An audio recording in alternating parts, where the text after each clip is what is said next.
அவருக்கு என்ன நினைப்புனா, அவங்க தாத்தா தான் முதலமைச்சர் பிடி ராஜன். அவங்களோட கட்சி தான் திமுக.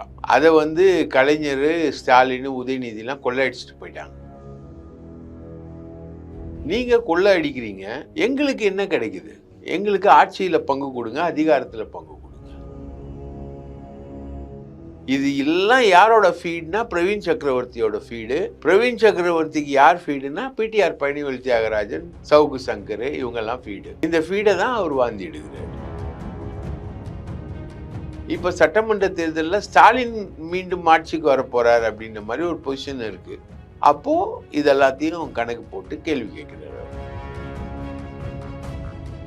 ராகுலு ராகுலு ராகுலு ராகுலுன்னு தேஜஸ்வி யாதவ் மாதிரி தாங்கின ஆளே கிடையாது. அவங்கள எல்லாரையும் இந்த இளவரசர் வந்து எட்டி வச்சார். அவன் 10 வருஷமா ஆட்சியில் இருக்காங்க. அவங்க எல்லாம் என்ஃபோர்ஸ்மெண்ட் டைரக்டரேட் இருக்கு, இன்கம் டேக்ஸ் இருக்கு, எல்லாம் இருக்கு. அவன் அடிச்சானா அடி பொழந்துருவான். அவன் அவ்வளோ மெட்டீரியல் கையில் வச்சுக்கிட்டு இருக்கான். ஒவ்வொருத்தரை பற்றியும் அவனை பார்த்து நடுங்கிறான். உங்ககிட்ட என்ன நடக்குது? காங்கிரஸ் ஏறினா எங்கே போவோம்? தாவேகா. தாவேகாவோட சேர்ந்தா என்ன ஆகும்? டெபாசிட். ராகுல் காந்தி விஜயோட 41 பேர் இறந்தப்போ பேசுகிறாரு. அதுக்கப்புறம் ஜனநாயகன் படம் வெளியில் வரும்பொழுது ட்விட்டே போடுறாரு. ஆனால் இது ரெண்டுத்தையும் வந்து விஜய் கண்டுக்கவே இல்லை.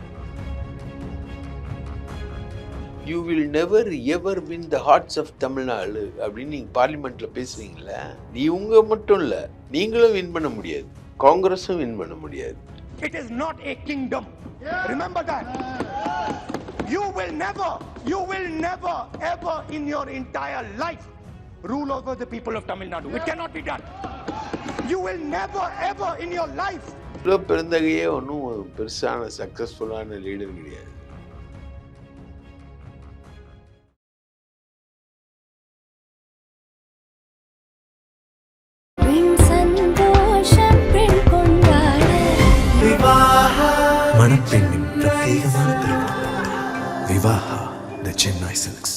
உலக தமிழர்களுக்கு வணக்கம். இது கிங் டிவி. இன்றைய நிகழ்வில் நம்மோடு அரசியல் விமர்சகர், மூத்த பத்திரிகையாளர் திரு தாமோதரன் பிரகாஷ் அவர்கள் நிகழ்வில் இணைகிறார்.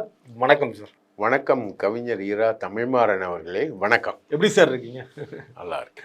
அரசியல் களம் எப்படி சார் இருக்கு? குறிப்பா திமுக காங்கிரஸ் உடைய கூட்டணி நிலவரத்துல கலகம் பிறப்பதற்கான காரணம் என்ன? அதாவது பொதுவாக திமுக கூட்டணி இன்டாக்டாக இருந்தது.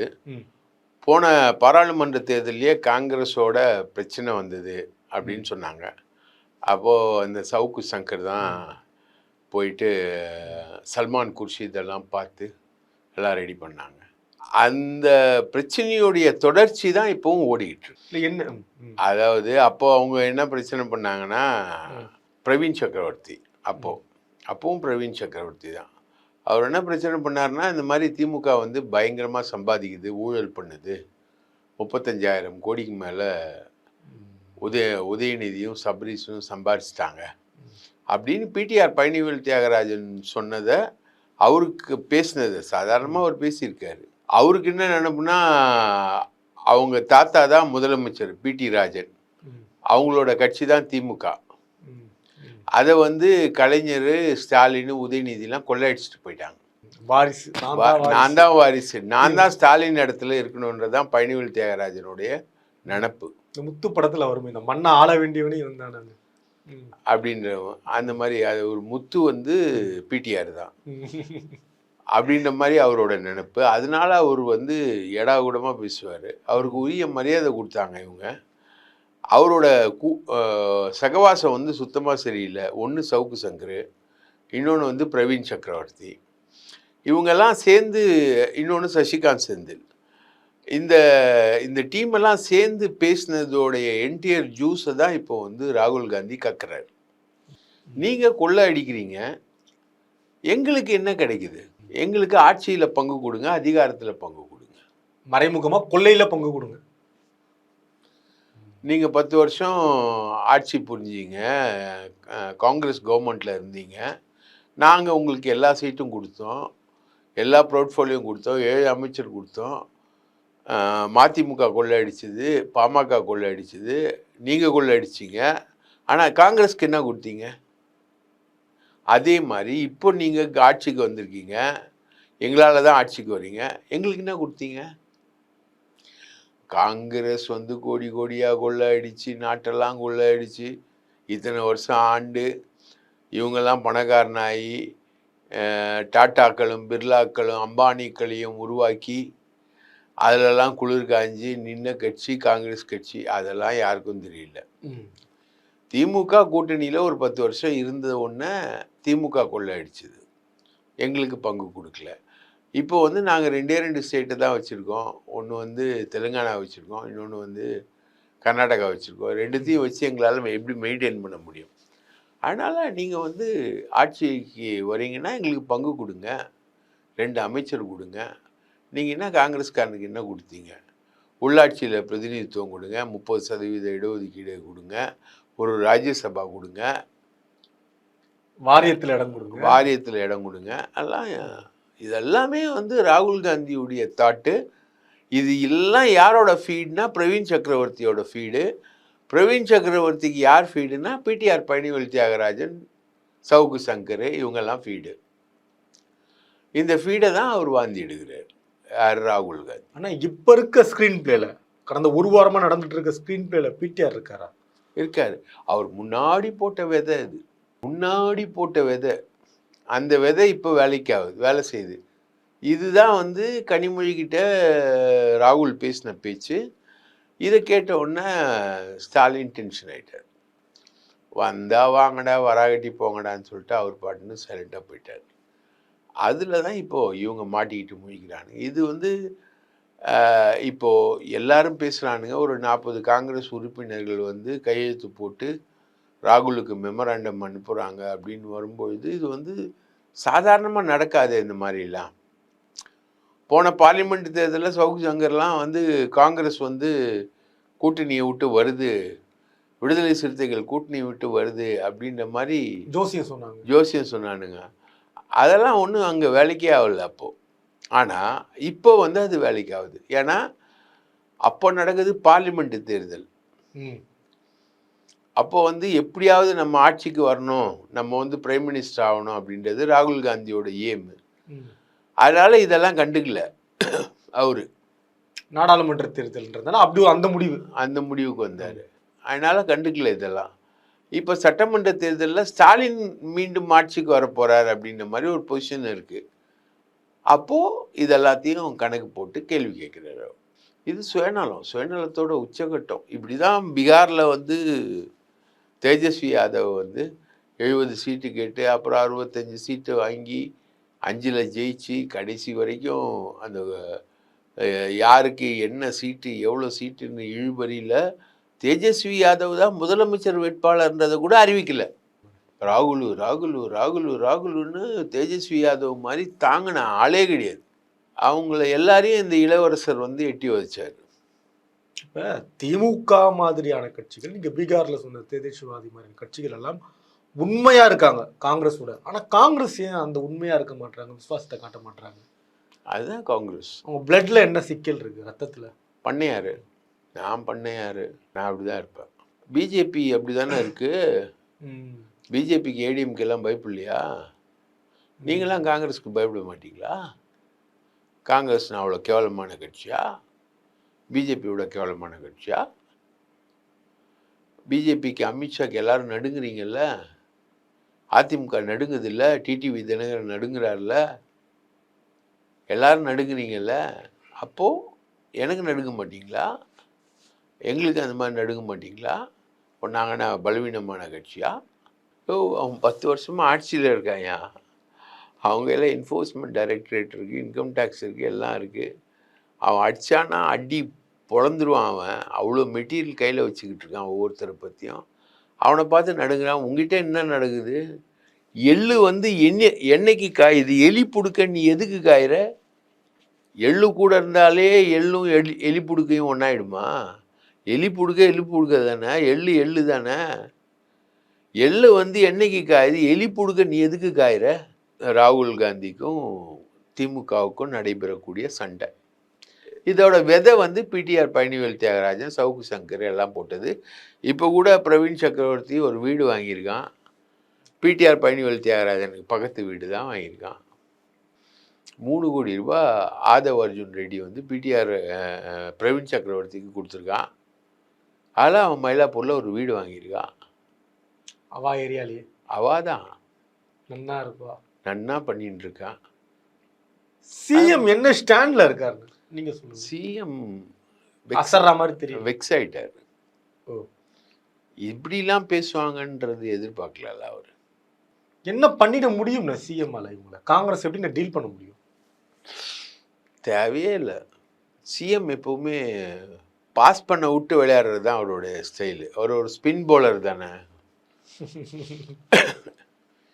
ஏறி வந்து அடிக்க விட்டு ஸ்டம்ப் பண்ணுவார். இதே இடத்துல கலைஞர் இருந்திருந்தா, கலைஞர் இருந்திருந்தான்னா இந்நேரம் ஒரு 10 தடவை பேச்சுவார்த்தைன்னு வேற, ஒரு 10 அறிக்கை எழுதுவார், 15 மடல் எழுதுவார். இந்நேரம் ஒரு பெரிய இதுவாக இருக்கும். நான் பார்த்தாயா உடன்பிறப்பே, நாம் எப்படியெல்லாம் காங்கிரஸை வளர்த்தோம், காங்கிரஸ் எப்படி இருந்தது, அவர்களை ஜெயிக்க வைத்தோம், 40 எம்பிக்களை பெற்றுக் கொடுத்தோம், இந்தி கூட்டணி என்பது இன்று 100 எம்பிக்களோடு இருப்பதும், அவர்கள் எதிர்க்கட்சி தலைவராக ராகுல் காந்தி இருப்பதும், அவரை பப்பு என்று எல்லோரும் கேலி செய்து கொண்டிருந்த போதும் திமுக அவரை பிரதமர் என்று சொன்னது, அவரை அதிகாரத்தில் உட்கார வைத்து அரியணையில் ஏற்ற நினைத்தால் அவரை எட்டி உதைத்து நம்மை குப்பை தொட்டியில் தள்ள நினைக்கிறார். இன்று பேசுபவர்களுக்கெல்லாம் வாய் புளித்ததோ மாங்காய் புளித்ததோ என்று பேசுகிறார்கள். இவர்களுக்கு என்ன வரலாறு தெரியும்? மாணிக்கம் தாக்கூர் எல்லாம் ஒரு ஆளா? அவரெல்லாம் பேசுவதற்கு திராவிட இயக்கம் என்ன சளைத்த இயக்கமா? இப்படி போயிருக்கும் மடல். இது கலைஞர் பாணி மடல் போயிருக்கோம். ஸ்டாலின் அப்படி இல்லை. அதான் சொல்கிறேன், அவர் ஒரு நல்ல ஸ்பின் பவுலர். பேட்ஸ்மேன் ஏறுறதை பற்றி அவர் கவலைப்படவே மாட்டார். ஏறுன்னுவார். பின்னாடி விக்கெட் கீப்பர் இருக்கான்ல, ஏறினா பிடிச்சி ஸ்டம்ப் பண்ணுவோம், விக்கெட் அவுட்டு. காங்கிரஸ் ஏறினா எங்கே போவோம்? தாவேகாவோட சேர்ந்து என்ன ஆகும்? டெபாசிட் போவோம். யார் மாணிக்க தாக்கூர் என்ன என்ன என்ன இப்படி குரல் கொடுக்குறாரு? மரியாதை கொடுங்கன்றாரு, மரியாதை கொடுங்க, மரியாதை தாங்கன்றாரு. மாணிக்கம் தாக்கூர் பேசலையே. மாணிக்கம் தாக்கூர் வந்து ஹிஸ் மாஸ்டர் வாய்ஸ்னு ஒரு ரெக்கார்டு கேள்விப்பட்டிருக்கியா? HMVன்னு சொல்லுவாங்க. ஒரு நாய் இருக்கும்.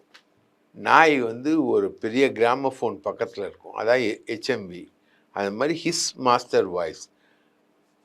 இந்த நாய் வந்து ராகுல் காந்தியுடைய வாய்ஸை எதிரொலிக்குது. ராகுல் காந்தி தான் ஆப்ரேட்டர். மாணிக்கம் தாக்கூர் வந்து சாதாரணமாக பேசல, ராகுல் காந்தி பேச வைக்கிறார். பிரவீன் சக்கரவர்த்தி சாதாரணமாக பேசல, ராகுல் காந்தி பேச வைக்கிறார். ராகுல் காந்தியும் சாதாரணமாக பேசல. விஜய் தரப்பும் வந்து சாதாரணமாக காங்கிரஸ் வரும்னு எதிர்பார்க்கல. ராகுல் காந்தி விஜயோட 41 பேர் இறந்தப்போ பேசுகிறாரு. அதுக்கப்புறம் ஜனநாயகன் படம் வெளியில் வரும்பொழுது ட்விட்டே போடுறாரு. ஆனால் இது ரெண்டுத்தையும் வந்து விஜய் கண்டுக்கவே இல்லை. அவன் நன்றியே சொல்ல ராகுல் காந்திக்கு. அப்படிதான் கேசி வேணுகோபால் எல்லாருமே அதை வச்சு தான் அவங்க வந்து என்ன நினைக்கிறாங்க, Kerala, Tamil Nadu, Andhra, Karnataka, Pondicherry, Malaysia, Singapore, America, Czechoslovakia, Yugoslavia, எல்லா இடத்துலையும் விஜய் ரசிகர்கள் இருக்காங்க. ஆனால் எல்லா இடத்துலையும் அஜித்துக்கும் ரசிகர்கள் இருக்காங்க தானே. விஜய் மட்டும் நடித்து தமிழ் சினிமா முழுக்க ஓடுறதில்ல. விஜய் படத்தை வச்சு மட்டும் ஓடுறதில்ல, சிவகார்த்திகேயன் படத்தை வச்சும் ஓடுது தமிழ் சினிமா. ரைட்டுங்களா? அந்த மாதிரி தமிழ் சினிமா பல நடிகர்களை கொண்டது. விஜய் மட்டும்தான் 30 வருஷமாக நடிக்கிறாருன்றது கிடையாது. 30 வருஷமாக விஜய் மட்டும்தான் நடித்து தமிழ் சினிமா ஓடுதா? வேற யாரும் S.A. சந்திரசேகர் நடிக்க வைக்கலன்னா தமிழ் சினிமா வந்து முடங்கி போய் படுத்துருமா? தமிழ் சினிமா S.A. சந்திரசேகருடைய பாட்டம் வீட்டு சொத்தா? என்ன சார்? நான் போட்ட குண்டுதான் வெடிக்குதுன்னு விஜய் போன வாரம் ஒரு நிகழ்ச்சியில பேசுறாரு. கூட்டணி குண்டுதான் வெடிக்குதுன்னு. அது உண்மைதானே? விஜய் போட்ட கூட்டணி குண்டு தானா, இல்ல விசிகால இருந்து போய் ஆதவ் கொடுத்த குண்டை இவர் வீசினாரா விஜய்? ஆதவ் கொடுத்த குண்டு தான் வீசினாரு விஜய். ஆதவ் அவருக்கு ஆட்சியில் பங்கு, அதிகாரத்தில் பங்குன்றது எல்லா மாநிலத்திலையும் இருக்கக்கூடிய ஒரு விஷயம். அது தமிழ்நாட்டில் அது பொருந்தாது அப்படின்றது வந்து தமிழ்நாட்டுக்கே உரிய சிறப்பு அம்சம் அது. அப்படியா? எதனால? 80ல் வந்து இவங்க போட்டி போட்டாங்க 2 பேரும், ம். திமுகவும் காங்கிரஸும் 114 114ன்னு போட்டி சரி போட்டாங்க. சமமா. கூட்டணி ஆட்சின்னு சொல்லி வந்தாங்க. திமுக காரன் காங்கிரஸை தோக்கடிச்சான், காங்கிரஸ்காரன் திமுகவை தோக்கடிச்சான். அதுக்கப்புறம் கூட்டணி கட்சி ஆட்சிக்கு பற்றி வரவே இல்லை. மைனாரிட்டி ஆட்சின்னு காங்கிரஸ் எம்எல்ஏக்கள் பாமக எம்எல்ஏக்களோட 2006ல் கலைஞர் ஆட்சி நடத்தினார். அப்பவும் வரல. அதே மாதிரி ஜெயலலிதா என்றைக்குமே கூட்டணி ஆட்சிக்கு ஒத்துக்கிட்டதே கிடையாது. எதிர்கட்சி தலைவர்ன்ற பதவியை வந்து கேப்டன் விஜயகாந்த் கொடுத்தாங்களே தவிர துணை முதலமைச்சர்ன்ற பதவியை கேப்டன் விஜயகாந்துக்கு கொடுக்கவே இல்லை. அவங்க கூட்டணி ஆட்சி அந்த கான்செப்டுக்குள்ள அவங்க வந்ததே கிடையாது. எம்ஜிஆரும் வந்தது கிடையாது, யாருமே வந்தது கிடையாது. காங்கிரஸும் இது வரைக்கும் வந்தது கிடையாது. யாருமே தமிழ்நாட்டில் வந்தது. இது ஒரு யூனிக் ஃபினாமினா. இங்கே வந்து கூட்டணி ஆட்சி என்பது கிடையாது அப்படின்றது ஒரு யூனிக் ஃபினாமினா. இங்கே வந்து இந்தி கிடையாதுன்றது தமிழ்நாட்டுக்கான யூனிக் ஃபினாமினா. இங்கே நீட்டுக்கு எதிர்ப்புன்றது தமிழ்நாட்டுக்கான யூனிக் ஃபினாமினா. இங்கே வந்து கம்பாலா ரேஸ் கிடையாது, ஜல்லிக்கட்டு தான்ன்றது தமிழ்நாட்டுக்குரிய யூனிக் ஃபினாமினா. சனாதன எதிர்ப்பும் அப்படிதான் இல்லையா? சனாதன எதிர்ப்பு, கீழடி ஆய்வு, மாநில உரிமைகளுக்காக குரல் கொடுக்கக்கூடிய விஷயம். இன்னைக்கு கூட மத்திய மாநில உறவுகள் தொடர்பாக ஆராய ஒரு கமிட்டி போட்டு அந்த அறிக்கையை வந்து சிஎம் வந்து சட்டமன்றத்தில் படிக்கிறாரு. அப்படி தமிழ்நாட்டுக்கான யூனிக் விஷயங்கள் இருக்கு. அந்த யூனிக் விஷயங்களை புரிஞ்சுக்கணும் ராகுல் காந்தி.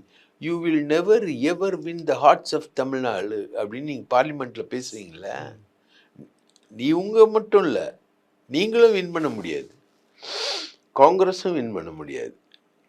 அது திராவிட இயக்கங்களுடைய சொத்து. இந்த ஆட்சி என்பது திராவிட இயக்கங்களோட சொத்து, அவ்வளோதான். நிறைவான கேள்வினா, திரு செல்வ பெருந்தகைக்கு கொடுக்கக்கூடிய இந்த அழுத்தத்தெல்லாம் பார்க்குற பொழுது நீங்கள் எப்படி நான் உணர்றீங்க? அதுவும் களத்தில் உண்மையாகவே காங்கிரஸுக்கு உடைய நிலை என்னவா இருக்கு? வேலை செய்கிற ஆட்கள் களத்துலலாம் காங்கிரஸ்லாம் கிடையாது. குடிப்பிடிச்சிட்டு வருவாங்களே, நான் எங்கே வருவாங்க? நீங்கள் உங்கள் ஊர் திருவெட்டியூர் தானே, எங்கேயாவது காங்கிரஸ்காரன் ஒரே ஒரு கண்டக்டர் மட்டும் இருப்பார் எனக்கு தெரிஞ்சு அந்த ஏரியாவில். வேறு எங்கேயுமே எதுவுமே கிடையாது. காங்கிரஸ் ஒரு கட்சி இல்லை. இருந்தாலும் காங்கிரஸ் வந்து ஒரு மாஸ் கட்சி. எவன் காங்கிரஸ்காரன்றது தெரியவே தெரியாது. போலிங் பூத்தில் தான் தெரியும்.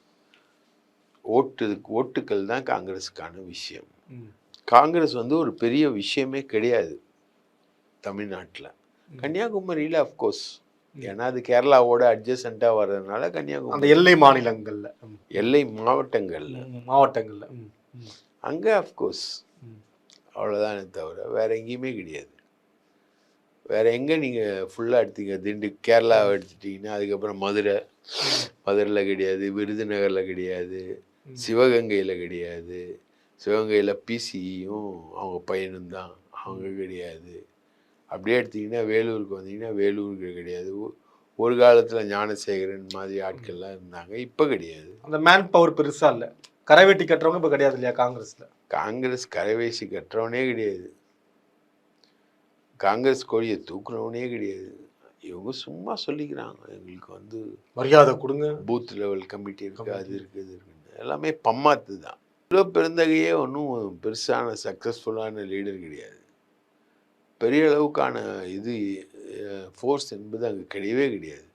அவங்க 18 எம்பிக்கள் ஜெயிச்சாங்கன்றது திமுக தயவில் தான் ஜெயிச்சாங்களே தவிர அவங்க தயவில் ஜெயிச்சதே கிடையாது. அவங்க ஒரு முறை உள்ளாட்சி தேர்தலில் தனித்து போட்டி இடுகிறோம்னு சொன்னாங்க, அதுக்கப்புறம் போட்டி இடவே இல்லை. அவங்க திமுகவுக்கு 5 ஓட்டு விழுந்தா பூத்தில், அது 2 ஓட்டு காங்கிரஸ்காரங்க ஓட்டு அப்படின்னு ஒரு கணக்கெல்லாம் சொல்கிறாங்களே, அதெல்லாம் அது எது சொல்கிறாங்கன்னா கிறிஸ்தவ முஸ்லீம் வாக்குகளை சொல்கிறாங்க. கிறிஸ்தவ முஸ்லீம் வாக்குகள் வந்து பாஜக ஆட்சியில் இருக்கிறதுனால அவங்க வந்து எதிர்த்த காங்கிரஸை தான் நம்புகிறாங்க அப்படின்றாங்க. அதே கேள்வி தான் எனக்கும் இருக்குது. கிறிஸ்தவ முஸ்லீம்கள் வந்து எதிர்த்து நிற்கக்கூடிய காங்கிரஸை தான் நம்புகிறாங்கன்னா உத்தரப்பிரதேசத்தில் ஏன் நம்பலை, மகாராஷ்டிராவில் ஏன் நம்பலை முஸ்லீம்கள்? அங்கே வேற தரவு இருக்குது. ஏன் பீகாரில் நம்பலை? கரெக்ட். ஏன் குஜராத்தில் நம்பலை? அங்கே வேற இருக்குல்ல. காங்கிரஸை நம்பி முஸ்லீம்களோ கிறிஸ்டியன்ஸோ கிடையாது. கிடையாது. அவங்க திராவிட இயக்கத்தை நம்புவாங்க. அவங்க தான் திருப்பரங்குன்ற மலைனா அந்த மசூதியை பாதுகாக்கிறது திராவிட இயக்கம்தான். அங்கே மதசார்பின்மையை பாதுகாக்கிறது திராவிட இயக்கம்தான். அதுக்காக போராடுறதும் திராவிட இயக்கம்தான். காங்கிரஸ் கிடையாது. காங்கிரஸ் எங்கே திருப்பரங்குன்ற இஷ்யூவில் வந்தாங்க? போகவே இல்லையே, அந்த பக்கமே போகல. வண்டியை திருப்பவில் அந்த பக்கம். ஆள் இல்லை திருப்பதி. டிரைவர் இல்லையோ? டிரைவரில் ஆள் இல்லை. ஆளே இல்லை. வண்டியே கிடையாது அங்கே. தொடர்ந்து பயணிக்கலாம். நன்றி. வாய்ப்பளித்ததற்கு நன்றி.